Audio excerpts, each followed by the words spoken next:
জানেন কিনা? তাহলে লিপিড প্রোফাইল টেস্ট করছি আমি 8 তারিখ, আর লিপিড প্রোফাইল টেস্ট করছি কত? 10 তারিখ। 9 তারিখ আমি ডিটক্স ব্যবহার করছি। তার মানে ডিটক্স ব্যবহার করার একদিন আগে এবং ডিটক্স ব্যবহার করার একদিন পর আমি কি করছি? টেস্ট করছি। টেস্টের রিপোর্টটা দেখেন, আমার বয়স 41 বছর, আমার নাম ইমন পাল। টোটাল কোলেস্ট্রল ছিল ডিটক্স করার আগে কত? 251। ডিটক্স করার পর কমছে কিনা? কমছে কিনা? এরপর এইচডিএল যেটা ভালো কোলেস্ট্রল, আমাদের ডাক্তার সাহেব আরো ভালো বলবে, এইচডিএল যেটা ভালো কোলেস্ট্রল ওইটা বাড়াতে হয়। ওটা ছিল কত? 46 46 করার পর কত হইছে? 51 বাড়ছে কিনা? বাড়ছে।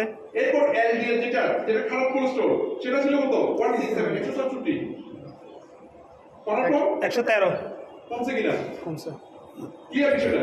তো যাই হোক, আসলে আমি আপনাদেরকে আমার রিপোর্টটা দেখাইছি এবং ওই যে আমার ফ্যাটি লিভার ছিল, ফ্যাটি লিভার থেকে টক্সিন বেরিয়েছে। এই টক্সিন গুলো লিভারের টক্সিন, সবুজ টক্সিন গুলো লিভার থেকে বের হয়। তো